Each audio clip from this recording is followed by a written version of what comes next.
Muito bem, pessoal, estamos começando hoje o nosso Desperta ICL, o penúltimo do ano, quinta-feira, 19 de dezembro, 7h01 da manhã, estamos ao vivo, horário de Brasília. Este é o Desperta, estamos ao vivo, aliás, todos os dias, de segunda a sexta-feira, sempre trazendo as principais notícias do Brasil e do mundo. Tudo bem por aí? Tudo bem, Jimmy? Tá feliz que a gente vai entrar em férias? Tá feliz, tá todo mundo feliz. Amanhã é o último dia, a gente vai dar uma pausa aí, né, no programa. Vamos voltar só no dia 6 de janeiro, mas a nossa programação do ICL é em programação um pouquinho reduzida, mas continua aqui durante as festas, então continuem acompanhando, porque a gente vai estar ao vivo aqui todos os dias também nas próximas semanas, na semana do Natal e também na semana do Ano Novo, mas o Desperta vai dar uma parada, vai dar uma despressurizada, afinal de contas foi um ano bastante, com muita notícia, né? Um ano bastante pesado pra gente tocar o programa por aqui. De todo modo, muito obrigado para todo mundo que já está nos acompanhando, muito bom dia para quem já está aí dando oi no nosso chat, né? As pessoas já estão chegando, vá dizendo de onde você está acompanhando este programa, participe dos nossos debates, da nossa conversa também, sempre muito legal, sempre muito civilizada aí no nosso chat também. Muito obrigado para todo mundo que nos acompanha nas redes sociais, estamos ao vivo no Instagram, no Twitter, na Twitch e no Facebook, mas principalmente nos nossos canais lá no YouTube. Você pode nos acompanhar no YouTube, no canal do Leandro Demore e no canal do Eduardo Moreira e também no canal do ICL. Para quem não está acostumado ainda, você sabe que pode assistir também na televisão, né?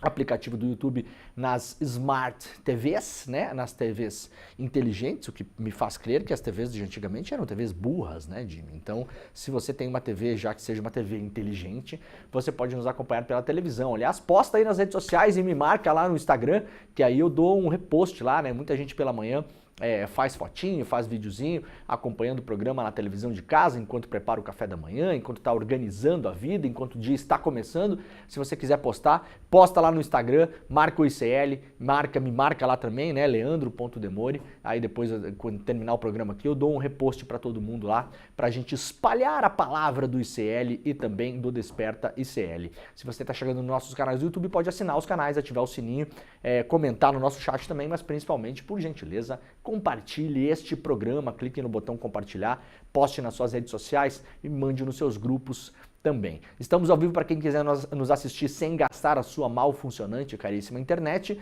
em 3 emissoras de televisão, na Bahia, na TV Quirimurê, em São Paulo, na TVT, em Porto Alegre, na Pop TV, e também em 3 emissoras de rádio em São Paulo. Muito bom dia para todo mundo que nos acompanha aí pelo rádio, a galera que está no trânsito, principalmente neste momento. O trânsito em São Paulo, aliás, está um caos. Tenham paciência, realmente a coisa não está muito boa, né? Nessa véspera de Natal, o trânsito fica sempre mais complicado.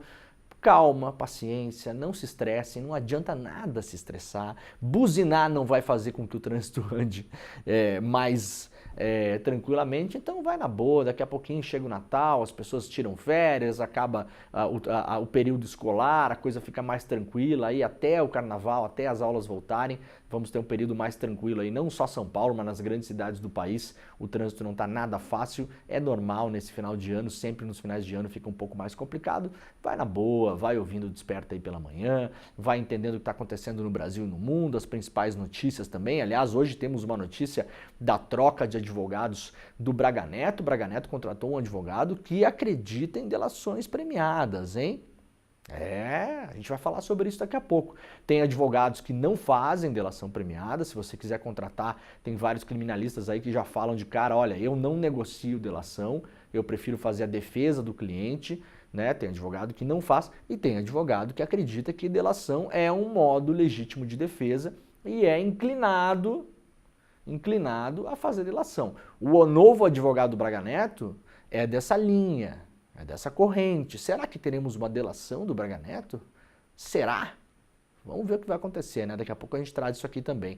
E vamos trazer também todos os detalhes sobre a votação do pacotão de cortes do ministro Haddad. A votação deve acontecer hoje pela manhã na Câmara, era para acontecer ontem, foi adiada. Hoje pela manhã a gente vai acompanhar durante a nossa programação, que vai até depois do meio-dia, né? A gente vai acompanhar lá a Câmara, podemos fazer também entradas, mostrando lá as entradas ao vivo das discussões, a ver que tipo de negociação vai acontecer. Mas olha, eu vou antecipar para vocês já, né? Como a gente vem falando aqui há um bom tempo. Quem não tem força para fazer lobby no Congresso, eventualmente vai ser prejudicado.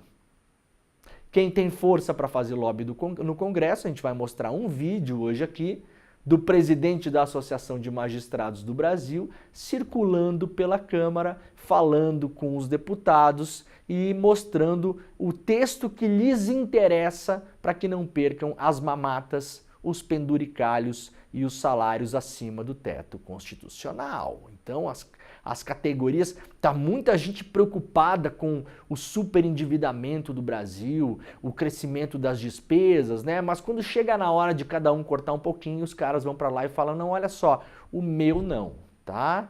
Pode cortar aí de BPC, salário mínimo, Bolsa Família, a pobraiada que se dane, a pobraiada desorganizada que não tem força para mandar a gente para Brasília, problema deles. Eu, juizão, não quero. Eu, militar, não quero, né? Então, as categorias mamateiras estão organizadas para que os cortes sejam feitos no dinheiro dos outros. Né? A gente vai mostrar esse vídeo daqui a pouquinho também. O vídeo foi obtido pelo jornal O Estado de São Paulo, tá bom?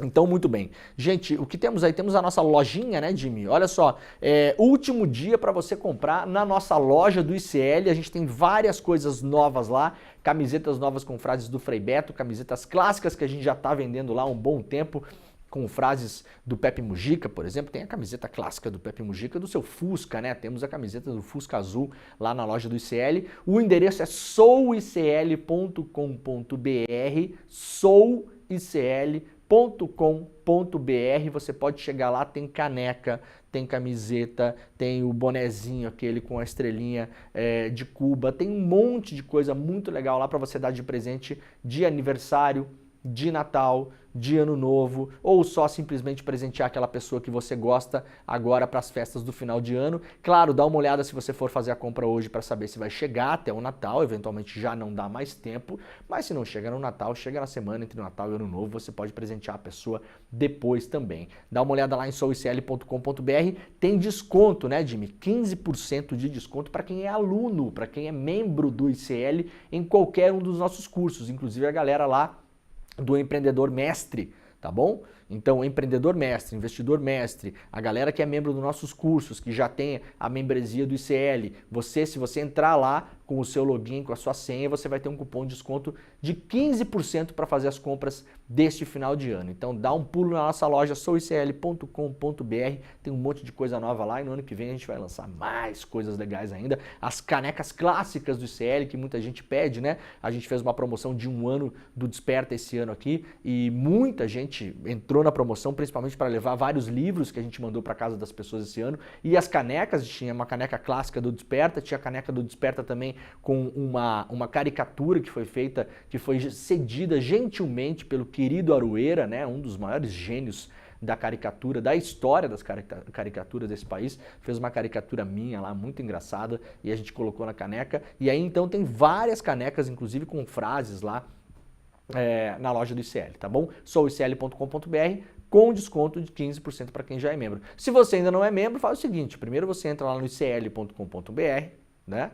Faça a sua inscrição, custa um sanduíche e uma Coca-Cola por mês, é um custo baixíssimo, é 40 e poucos reais, para você ter acesso a todos os cursos do ICL, todos os filmes originais e os outros filmes de parceiros que a gente tem por lá, a nossa biblioteca de livros que é gigantesca, o nosso clube de descontos que você pode fazer compras online em centenas de estabelecimentos, farmácia, supermercado, eletrodoméstico, uma série de coisas que você tem os cupons lá para usar. Só nesse uso de cupons você pode, inclusive, nos descontos, tirar o custo aí que você vai ter por mês para pagar os 40 e poucos reais lá do ICL, vai ter acesso a todos os nossos cursos, claro, porque é uma plataforma de educação, de conhecimento, tem curso de marcenaria, para aprender a tocar violão, filosofia, Excel, finanças pessoais, literatura, tem política, tem assim, uma série de cursos, são mais de 250 cursos,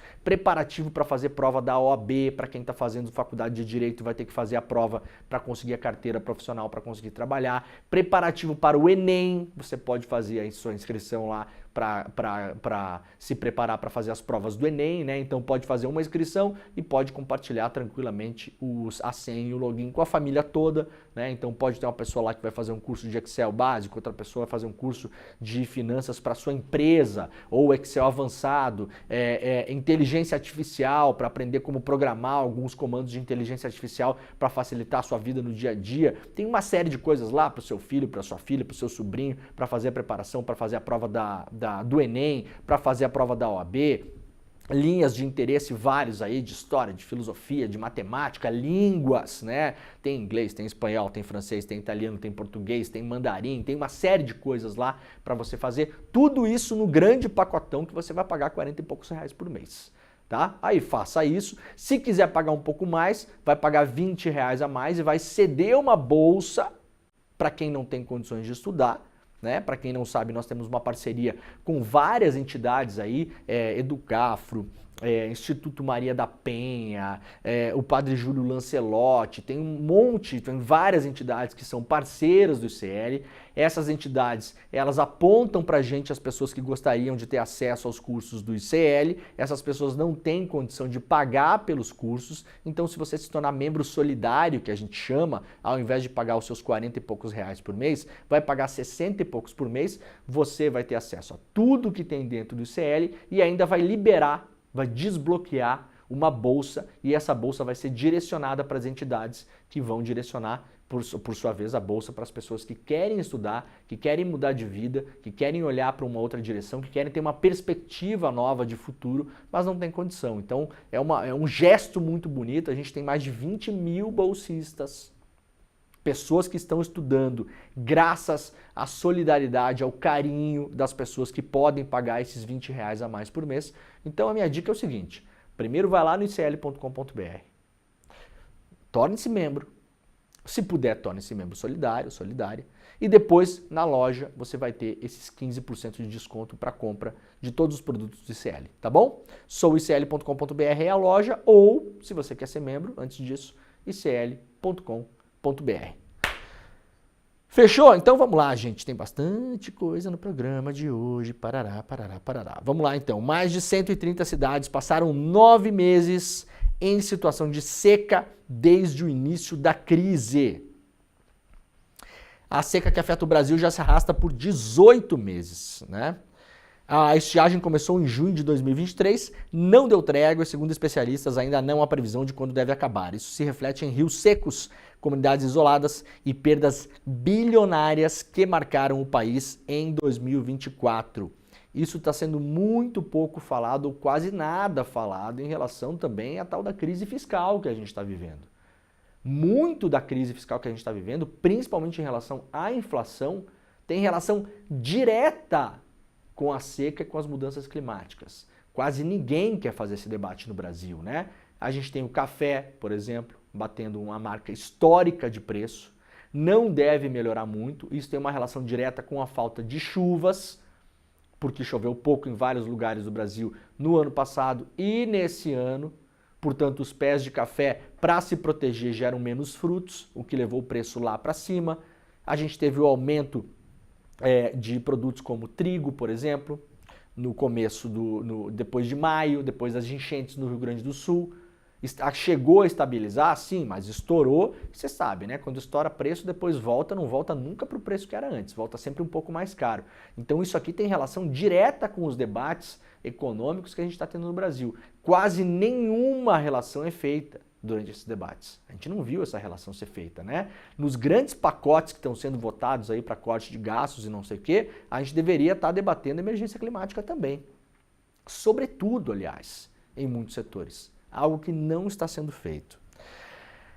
Dados do Centro Nacional de Monitoramento de Desastres Naturais obtidos pelo G1 com exclusividade mostram que mais de 130 cidades pelo país enfrentaram ao menos 9 meses consecutivos de estiagem neste período. Isso afeta diretamente a inflação, claro, porque várias dessas cidades são cidades produtoras de alimentos.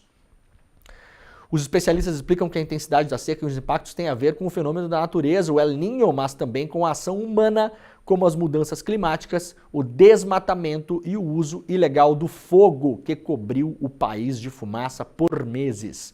Com isso, a estiagem foi se alastrando pelo mapa do Brasil. Segundo os dados do CEMADEM, órgão que subsidia o governo nas ações de enfrentamento às crises climáticas, foram mais de 5 milhões de quilômetros afetados, o que corresponde a aproximadamente quase 60% do território brasileiro, um recorde para o país. Embora o Brasil esteja sob o mesmo efeito, as regiões enfrentam a seca em intensidade e extensões diferentes. Isso por dois motivos. O país tem dimensões continentais, né, com climas diferentes de norte a sul. E os fenômenos climáticos que resultaram na seca também agiram de forma diferente sobre cada região. O levantamento mostra que 137 cidades passaram mais da metade do período da crise em situação de seca, o que são 9 meses sobre o que se chama de estresse climático. O pior cenário foi no norte do país.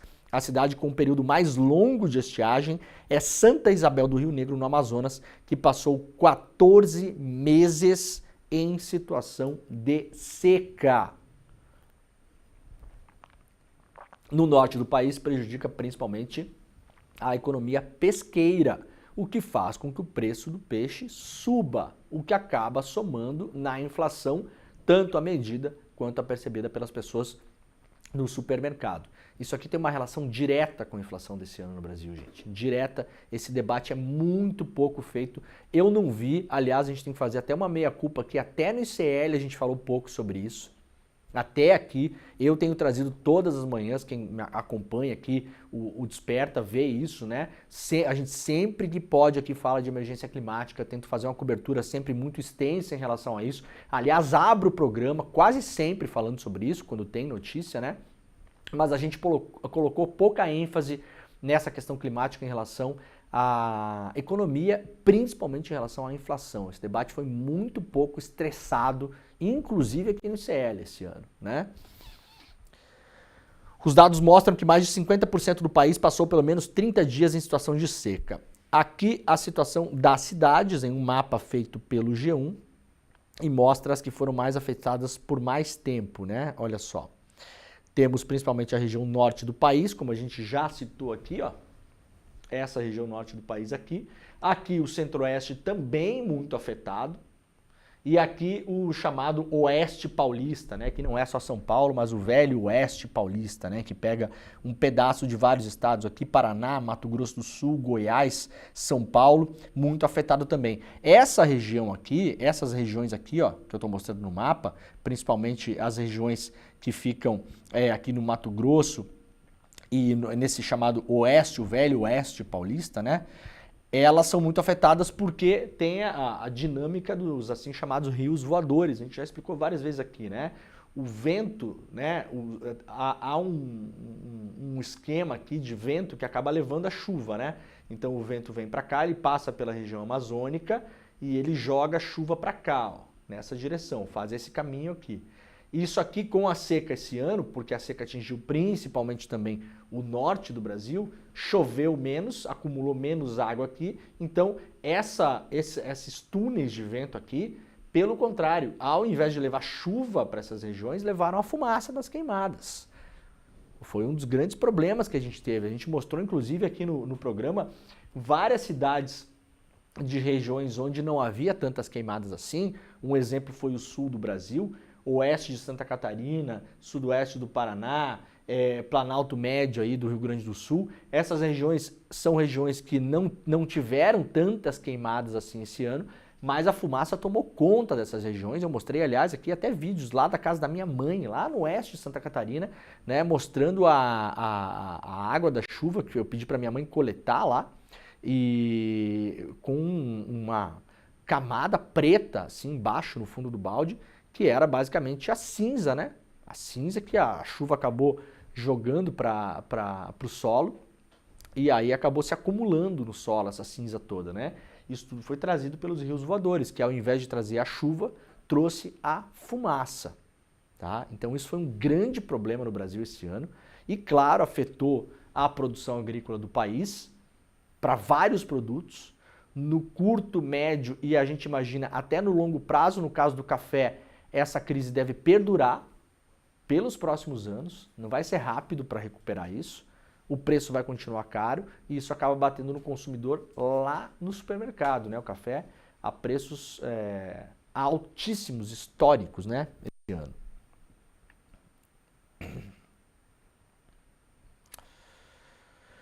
Senado aprova projeto que limita o uso de celulares nas escolas. O governo espera que a medida já entre em vigor no próximo ano letivo. O texto restringe o uso do celular para fins didáticos, de acessibilidade e para a segurança do próprio aluno. O Senado aprovou nesta quarta-feira o projeto que limita o uso de celulares nas escolas públicas e privadas do Brasil. Então preste atenção, a partir do próximo ano, é importante, se você participa de uma associação de pais e mestres, né? Ou mesmo você mesmo poder conversar com os diretores e diretoras das escolas públicas e privadas do Brasil, conversar para ver como vai ser a aplicação dessa lei nas escolas. Muitas escolas já têm essa proibição que foi feita pela própria escola, em comum acordo com os pais, muitas vezes. Mas muitas não têm diretrizes sobre isso. Então é importante agora pegar a lei, né, botar a lei debaixo do braço, eventualmente estudar a lei junto com a direção da escola, né, participar da vida escolar ali, é importante, né, gente? Você não joga seu filho na escola lá, deposita ele e espera que alguém faça o trabalho por você, né? Escola é comunidade, comunidade dos pais, com os alunos, com a direção, com todo mundo junto. Então é importante sentar, pegar a lei, dar uma destrinchada na lei e ver como vai ser organizada essa coisa, porque em alguns momentos a criança pode precisar usar o celular. Há exceções, né? Momentos de emergência, crianças e adolescentes eventualmente que precisam usar o celular por questões médicas, por questões de aprendizagem, há alguma série de exceções ali. Então entender como isso vai ser feito, se os celulares vão poder ser levados para a escola, se vai ter um lugar para guardá-los, por exemplo, né? Tem uma série de procedimentos aí que vão ter que ser estudados com muita sensibilidade. A gente está lidando com crianças, com adolescentes, com pré-adolescentes, não é uma questão fácil de lidar, os pais precisam ser comunicados sobre isso também, é preciso explicar, eventualmente as escolas podem também se munir aí de pesquisas, né, de exemplos que são dados em outros países também, para explicar que isso é importante para o desenvolvimento não só da aprendizagem das crianças, mas também a questão da capacidade de concentração da molecada que está indo para o espaço com internet, né, principalmente porque o consumo das crianças, dos pré-adolescentes na internet é basicamente TikTok e shorts do YouTube, então você vai treinando o seu cérebro para manter a sua atenção por 5 segundos, 6 segundos, 7 segundos, 10 segundos, repetição. Muitas vezes você está vendo um shorts lá, a gente vê a molecada usando, né? A molecada revê o mesmo shorts ou o mesmo TikTok uma vez, duas, três, quatro, cinco, seis, 7 vezes, depois enjoa, passa para outro. Isso vai criando na nossa cabeça uma ideia de que a atenção não pode ser prendida por mais de 10 segundos, 11 segundos, 12 segundos. Dificulta muito a aprendizagem e não só durante a sala de aula, que atrapalha, durante o tempo médio e longo da criança para a concentração, mas também para a socialização nos intervalos, né? Tem vários estudos que mostram isso já. As crianças socializam menos nos intervalos, porque ao invés de estar lá brincando, chutando bola, subindo em árvore, brincando de pega-pega e isso e aquilo, tá lá com a cara enfiada na tela do celular. Então é importante que haja esse diálogo no começo do ano letivo, tá? Se você é pai e mãe aí, provoque as suas escolas, né? Pelo bem, né, gente? Não é para ir lá ficar fazendo policiamento de escola, filmando o professor, não seja idiota, né? Vai lá falar, tentar organizar isso numa boa para que seja bom para todo mundo e para que os pais, muitas vezes, que estão perdidos nessa história, consigam até explicar para as crianças em casa. Olha só, é assim, é assado, pá, vai ser melhor para você, vai brincar mais, vai estar mais junto dos colegas e tal, né? E a gente limita isso aí, pelo menos no uso dentro da escola. Beleza? Beleza, então. Santa Catarina tem o maior número de leitores do Brasil, aponta a pesquisa. A 6ª edição da pesquisa Retratos da Leitura do Brasil, divulgada nesta quarta-feira, 18, aponta que Santa Catarina, como o estado do Brasil com mais pessoas que se declaram leitoras. 64% dos catarinenses se declaram leitores, enquanto a média do Brasil é de 47%. A região sul do Brasil, onde está Santa Catarina, é a única com uma maioria de leitores na população. 53% dos moradores dos 3 estados, Santa Catarina, Rio Grande do Sul e Paraná, leu total ou parcialmente pelo menos um livro nos últimos 3 meses. Veja que é pouco, né? É pouco. A gente pode até comemorar, falar, nossa, na Santa Catarina, aquela coisa, né? Muita gente, a maioria é leitor, mas é um leitor que leu Na prática, grosso modo aí, 4 livros por ano, quando muito, né? É pouco, né? O número, no entanto, é 5 pontos percentuais menor do que a edição anterior, quando a mesma região registrou 58% de leitores, ou seja, caiu no Brasil todo e caiu, inclusive, em Santa Catarina. A pesquisa foi feita com 5.504 entrevistas. Resta saber que livros as pessoas estão lendo em Santa Catarina, né? Porque se a gente olhar pela parte da política, eventualmente não parece que está adiantando muito, né? O pessoal está lendo os livros errados lá em Santa Catarina. Povo potiguara celebra a terra homologada após um século de luta contra a família sueca. Fogos de artifício foram lançados na terra indígena potiguara de Montemor, no norte da Paraíba, em 5 de dezembro. A cacica Cal, como é chamada Claudecir Braz, neste momento estava em Brasília, ao lado de outras lideranças indígenas, e do presidente Lula, assinou e recebeu o documento de homologação da terra indígena, reivindicado há ao menos 4 décadas pelo seu povo. A história completa, uma história bem interessante aqui, de luta de décadas mesmo, está publicada lá no slnoticias.com.br, uma reportagem dos nossos amigos do site Brasil de Fato. A repórter é a Gabriela Moncal. Reeleito após dizer que não aumentaria a tarifa de ônibus, Nunes sinaliza reajuste em São Paulo. O prefeito de São Paulo, Ricardo Nunes, anunciou que a tarifa de ônibus na capital paulista deve ser reajustada em 2025. Ele justificou a medida citando o aumento dos custos operacionais e a necessidade de manter o funcionamento do sistema do transporte público. A declaração acontece no contexto de aprovação pela Câmara dos 125 bilhões para o orçamento do próximo ano, o maior orçamento já registrado na história do município de São Paulo. Ou seja, São Paulo ano que vem vai gastar dinheiro como nunca gastou na história e vai aumentar a tarifa de ônibus. Tá bom? Prometeu que não ia e vai. Parabéns para quem votou. A Associação para Ajudar Vítimas de Empresas Cúmplices da Ditadura é criada em São Paulo. Matéria da agência pública. Em evento na Faculdade de Direito do Largo de São Francisco, na USP, marcado por diversos simbolismos, juristas defensores de direitos humanos e pesquisadores lançaram a Associação de Ativistas por Reparação, uma entidade por meio da qual buscarão ajudar a organizar as vítimas de empresas investigadas por cumplicidade com o golpe militar e a ditadura no Brasil. A ideia é representar essas empresas juridicamente nos inquéritos abertos pelo Ministério Público Federal e pelo Ministério Público do Trabalho em eventuais ações ou acordos resultantes dessa atuação. A USP foi escolhida como sede de lançamento por 2 motivos: para abordar a falta de enfoque na justiça de transição em um curso da graduação de Direito no Brasil, onde é mais comum em pós-graduações, e para aumentar o envolvimento da USP nesse tema, destacando a importância de juristas na defesa do conhecimento da justiça. Ou seja, pessoas que foram atingidas de algum modo, ou seus familiares, durante a ditadura, sobretudo pela colaboração de empresas privadas, agora terão um grupo ao qual podem recorrer para eventualmente tocar ações judiciais contra essas empresas. Tem casos clássicos no Brasil, né? Em 2018, se eu não me engano, ou 2019, eu não lembro agora aqui, eu acho que 2018, eu publiquei lá no Intercept, junto com alguns colegas, uma reportagem sobre a Fiat.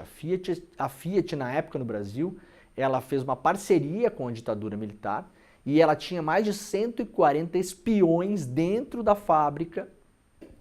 O comandante desses espiões era um militar que foi colocado para trabalhar na fábrica, disfarçado de funcionário, né? A gente conseguiu o nome do militar, tá tudo muito bem documentado, porque na época nós tivemos acesso, através da repórter brasileira Janaína César, que vive na Itália já há muitos anos, aos arquivos da Fiat em Torino, lá na Itália, e aqueles arquivos mostraram como a Fiat, em parceria com a ditadura militar, encheu as fábricas de espiões para espionar os funcionários, principalmente para debelar e para combater o movimento sindicalista na época, né? Para não ter resistência sindicalista na fábrica. Não é só o caso da Fiat, outras montadoras que operaram no Brasil também têm casos, e outras empresas privadas também têm casos. Então, se você se enquadra, ou um familiar seu se enquadra nesses casos, agora tem um grupo ao qual pode recorrer, dá para entrar em contato direto lá com o pessoal da USP. Haddad vê ataque especulativo do mercado e sinaliza com mais cortes de gastos.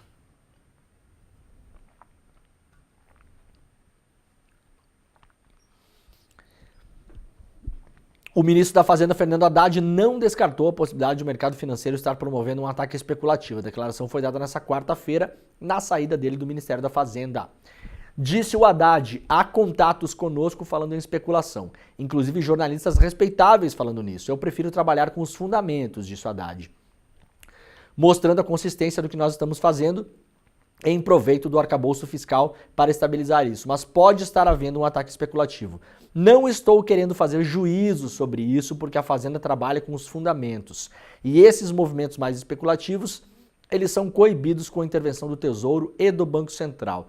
Ontem o dólar chegou a 6,20 depois que informações falsas foram disseminadas em perfis da rede social X, né, o antigo Twitter, envolvendo o diretor de política monetária e futuro presidente do Banco Central, o Gabriel Galípolo. Para quem não viu essa história, vários perfis, inclusive de pessoas que são do mercado financeiro, perfis verificados, de pessoas que tocam, que gerenciam os bilhões de reais dos ricos brasileiros, espalhando informação falsa de frases que o Galípolo, que vai ser o futuro presidente do Banco Central, nunca disse.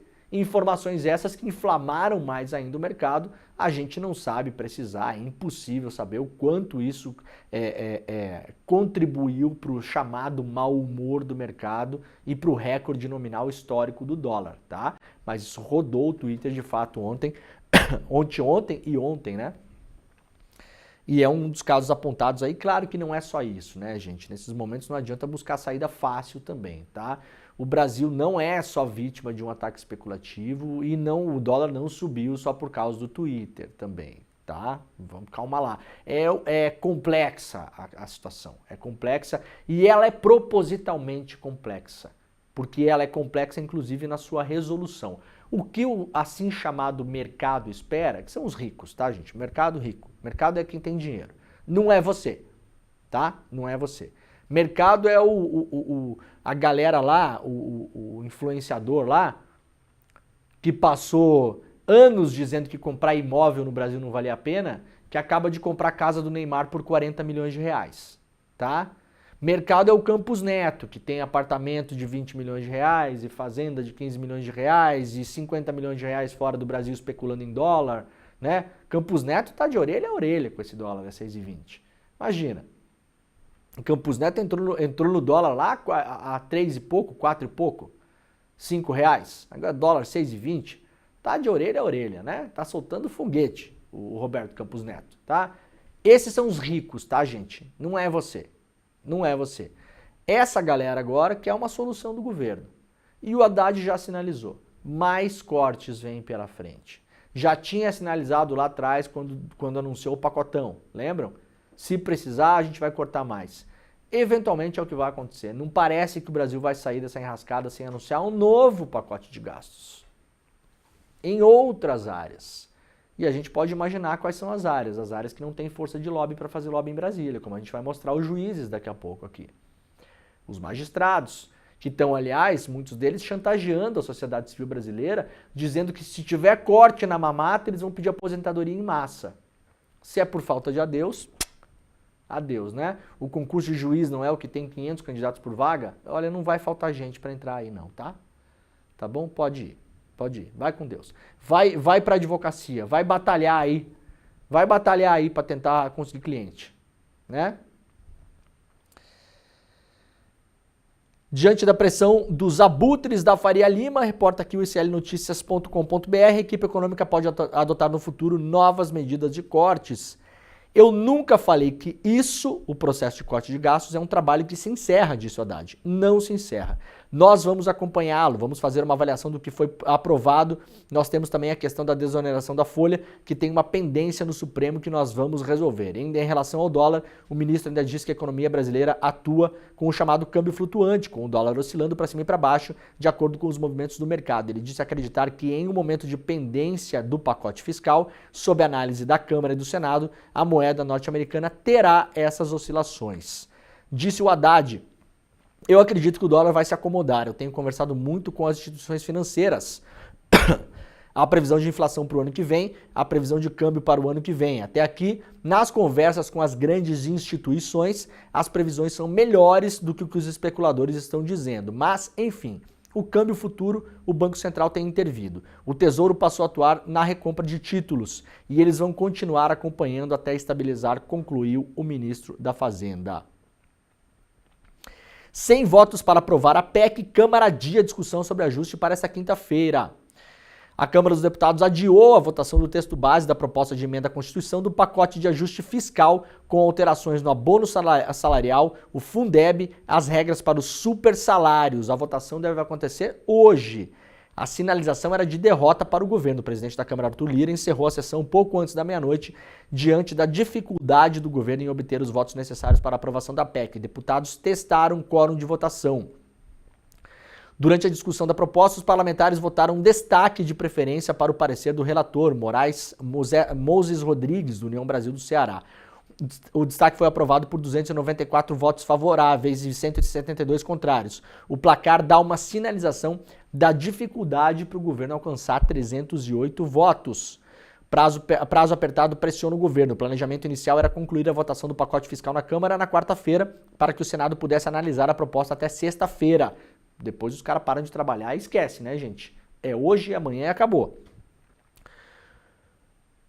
PT e PSOL protagonizaram diversos debates na noite dessa quarta-feira. O líder do governo, o deputado José Guimarães, do PT do Ceará, fez um apelo para que os deputados de esquerda não votem contra a medida. A bancada do PT tem que votar unida nesta PEC, não pode ter voto contra. Quem é contra o governo do presidente Lula. E chama atenção aos companheiros do PSOL, disse o José Guimarães, líder da Câmara.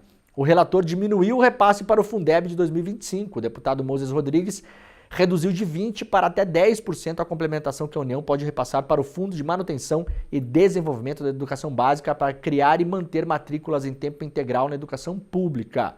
Ou seja, a votação, na prática, aqui está no texto. Vai tirar dinheiro da educação básica. Ponto. Tá? Ponto. Aí você aí no chat, na sua casa, na sua rede social, você debate aí se é bom, se é ruim, se o governo não tem o que fazer, se está de mãos amarradas, se não consegue, se enfrentar os tubarões do mercado. A gente está vendo o que o mercado está fazendo com o Brasil, né?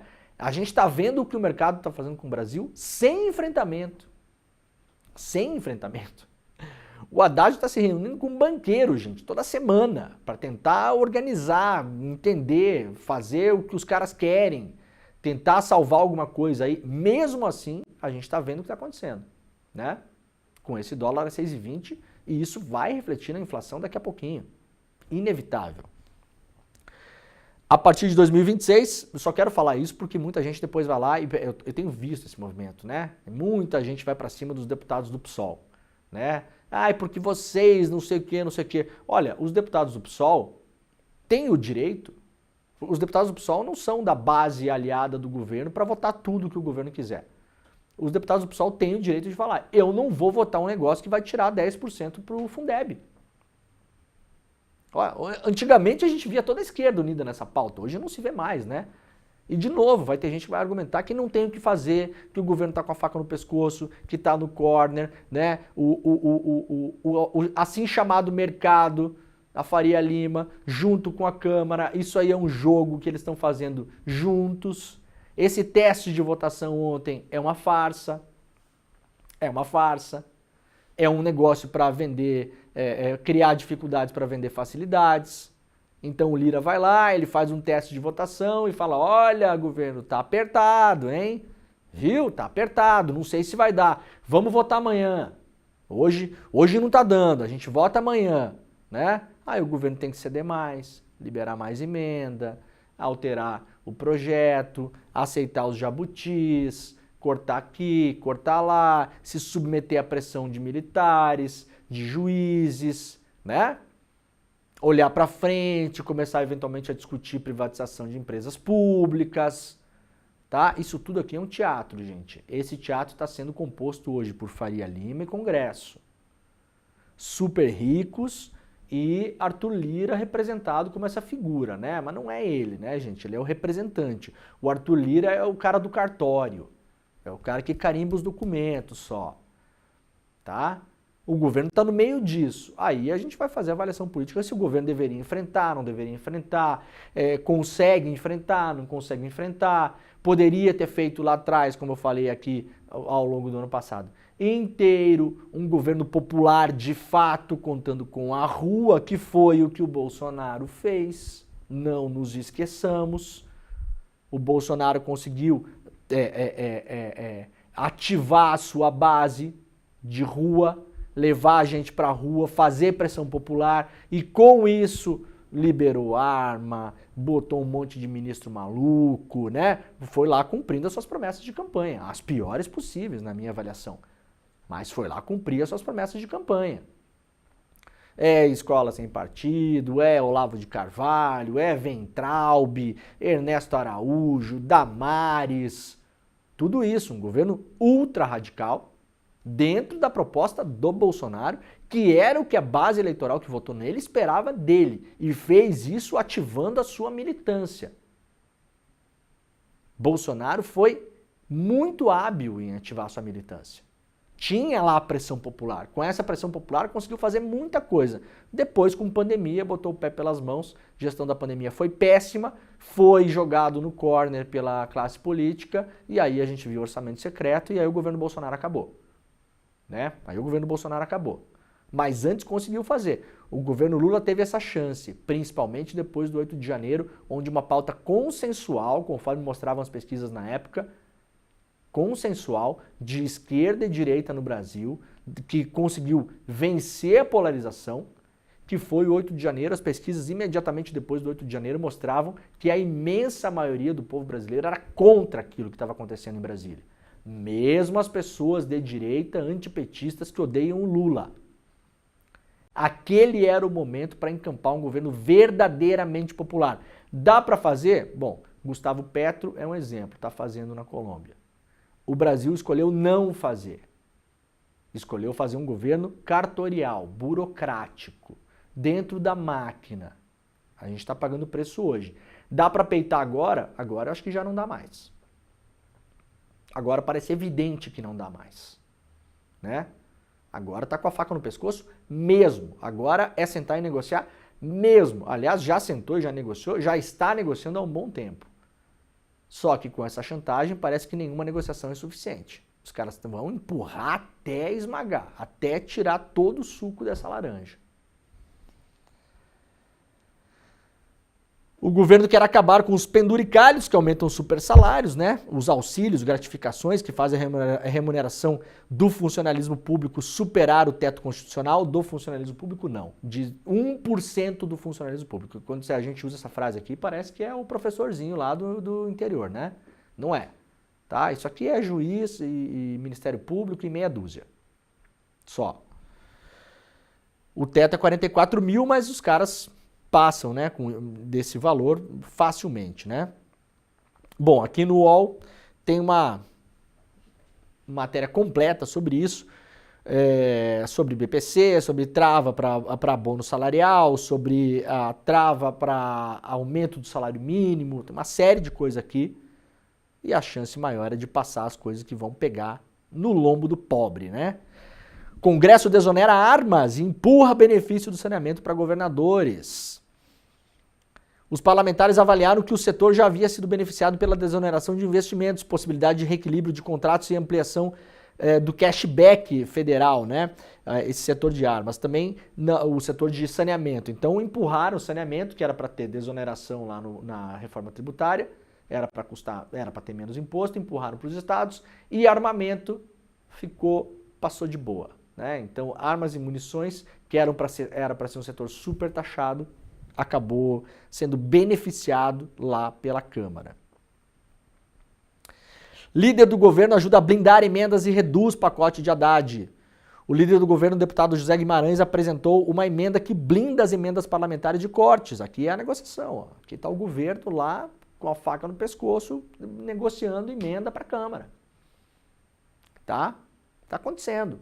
Ah, não gosto, não deveria, não sei. Bom, aí a gente vai ter o debate, vai concordar e vai discordar, beleza.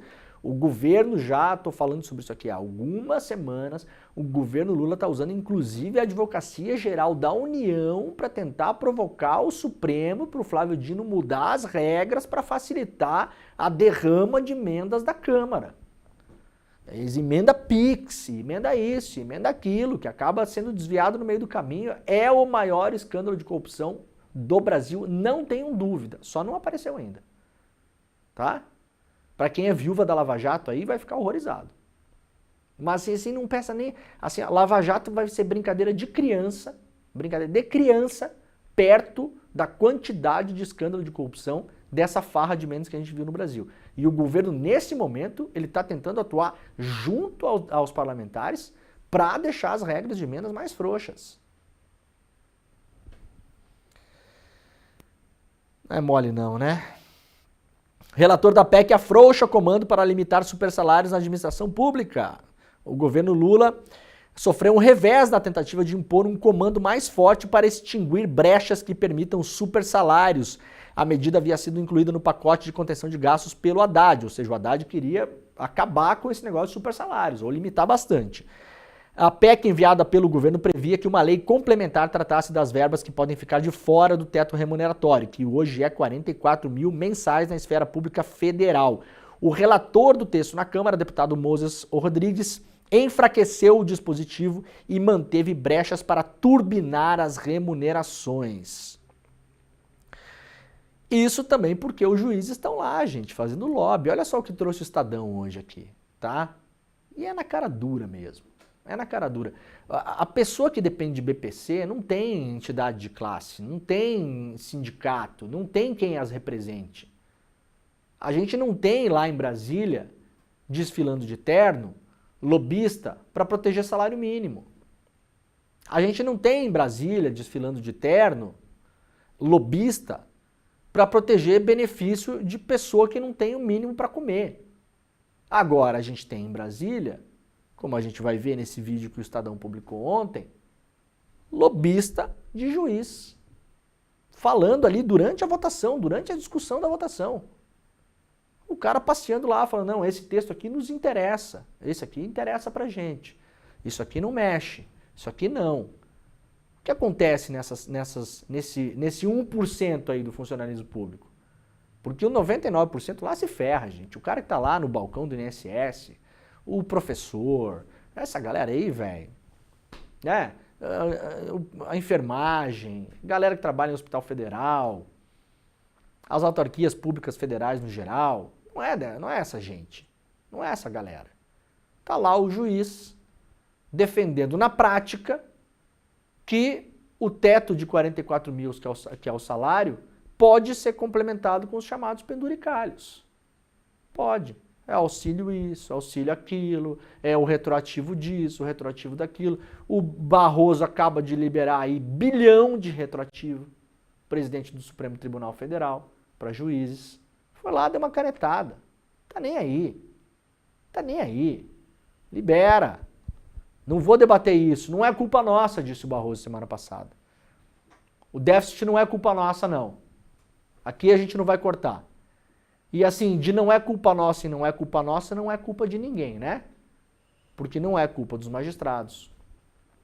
Os militares, o déficit não é culpa nossa. As empresas beneficiadas por desoneração de folha, poucos setores da economia.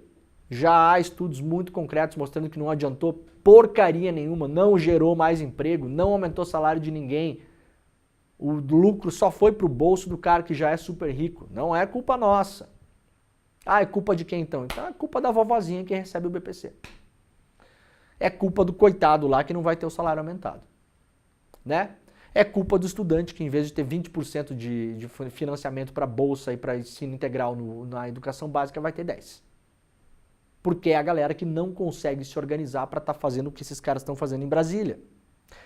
Juízes fazem lobby contra limite a penduricalhos no plenário da Câmara. Reportagem assinada pela Mariana Carneiro, lá no estado de São Paulo.com.br. O presidente da Associação de Magistrados do Brasil, Frederico Mendes Júnior, fez lobby dentro do plenário da Câmara dos Deputados em defesa da categoria. A classe tenta barrar o trecho da PEC que limita os pendulicários, os salários dos juízes, que vai evitar que eles recebam acima do teto constitucional, que é R$44 mil por mês.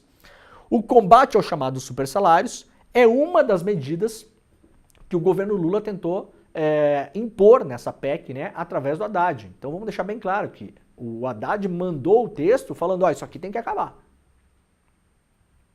Só que a gente está vendo aqui que é praticamente impossível que aconteça, né?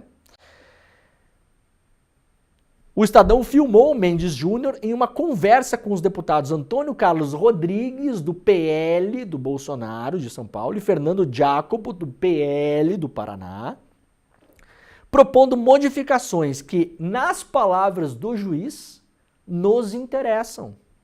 Ou seja, atende à sua categoria. Essa redação nos interessa, disse o presidente da Associação de Magistrados no Brasil, passeando na Câmara no meio da discussão da votação.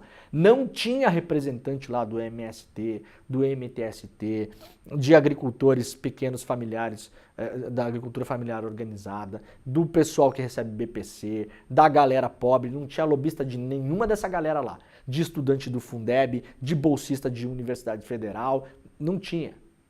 O presidente da Associação de Magistrados do Brasil estava lá, como se fosse um parlamentar, caminhando, falando com os deputados e falando o seguinte, essa redação aqui nos interessa, né? Ou seja, vamos mudar esse trechinho aqui, porque isso aqui não pode mexer no nosso. Tem o vídeo aí, ó, olha só. Disse o magistrado aos deputados mostrando um papel, olha só que beleza. Aqui o vídeo obtido lá pelo Estadão, né?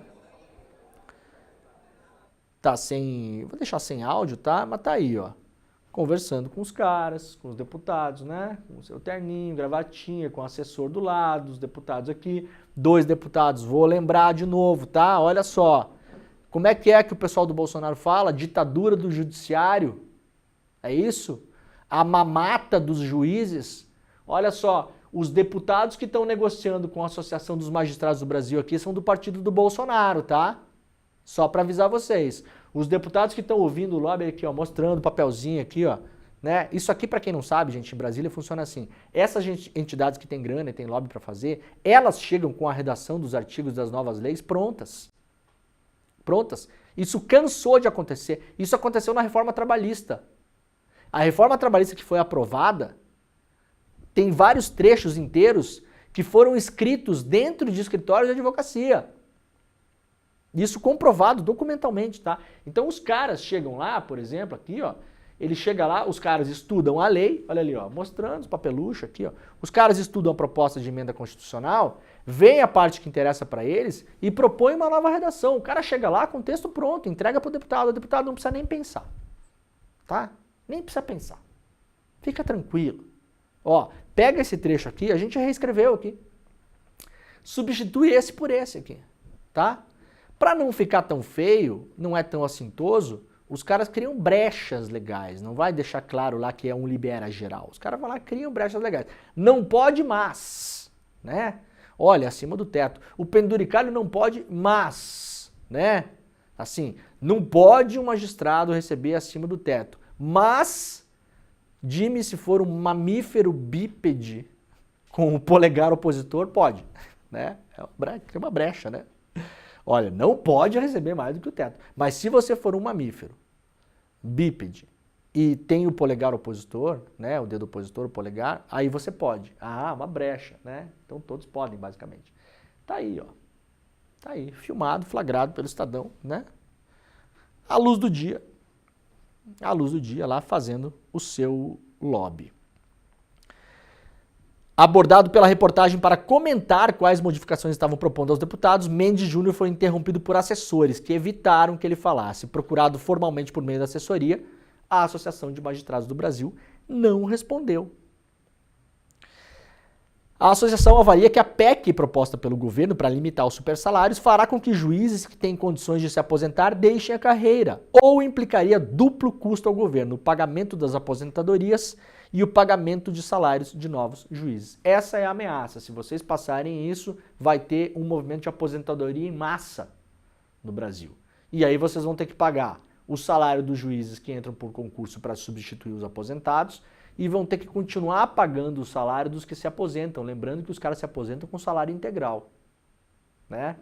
Se fosse um governo que tivesse encampado uma luta popular verdadeira lá no começo do governo, eu vou repetir, acho que agora já não dá mais tempo, tá? Mas eu vou manter aqui a minha crítica, é o que eu acho, é o que eu penso. Muita gente pode pensar o contrário, beleza, vida que segue, né? Poderia responder o governo, ah é? Então a gente vai cortar a aposentadoria integral também, já que vocês estão nos dizendo que vai sair muito caro. Né? Uma das poucas categorias que se aposenta com o salário integral, assim como os militares. Não é mole não, né, gente? Bom, vamos lá para a última notícia do dia, que é importante, sobre o senhor Braga Neto. A gente tem um monte de coisa aqui, né? Olha aqui, ó. Novo advogado de Braga Neto entende que delação é meio de defesa. Isso aqui é super importante, tá, gente? Não está dito que o Braga Neto fará uma delação, mas é importante vocês saberem que há vários criminalistas no Brasil que não fazem delação. Você pode procurar o criminalista e falar, cara, eu quero ser defendido por esse cara aqui, ou por essa mulher aqui, por essa pessoa aqui, mas eu quero fazer uma delação. Você chega lá no escritório e a pessoa fala, eu não faço delação. Tem vários advogados e advogadas no Brasil que não fazem delação. Não acreditam no Instituto da Delação, acreditam que o cliente tem que ser defendido até o final e não se entregar. Por uma série de problemas na delação também, né? Mas tem advogados que fazem delação. O Braga Neto trocou de advogados e agora o seu advogado é um advogado que vê com bons olhos o Instituto da Delação Premiada. Significa que ele vai fazer delação? Não. Significa que ele tem um advogado que pode fazer delação, que concorda, que acha que a delação é um meio para a sua defesa? Sim. Isso já aconteceu antes com outros implicados no 8 de janeiro que trocaram por advogados que fazem delação. Não fizeram muitos deles delação, o Cid fez. Mas a troca também é um recado público. Funciona muito assim também, né? Olha só, estou trocando de advogado e esse advogado faz delação, hein? Tá? É assim que funciona. Então, rapidamente, o criminalista José Luiz de Oliveira Lima assumiu a defesa do Braga Neto e considera a delação um meio de defesa, embora ainda não haja nenhuma negociação nesse sentido. A reportagem é do Aguirre Talento lá no UOL. Disse o repórter, ele é um advogado que entende que a colaboração é sim um meio de defesa, mas a apuração que eu tenho neste momento é que não há uma intenção de discutir acordos de delação. Então, por enquanto, é só uma manifestação pública do Braga Neto falando, olha, abre o olho porque eu já estou me montando num outro lugar aqui. Funciona assim, tá, gente? Para meter pressão em várias pessoas aí. Pode decidir fazer, pode decidir não fazer, não sabemos, a gente tem que esperar agora o que vai acontecer no futuro, tá bom? O programa está acabando, está começando agora o SL Notícias, primeira edição. O Desperta volta amanhã. Muito obrigado, um beijo para todo mundo e tchau.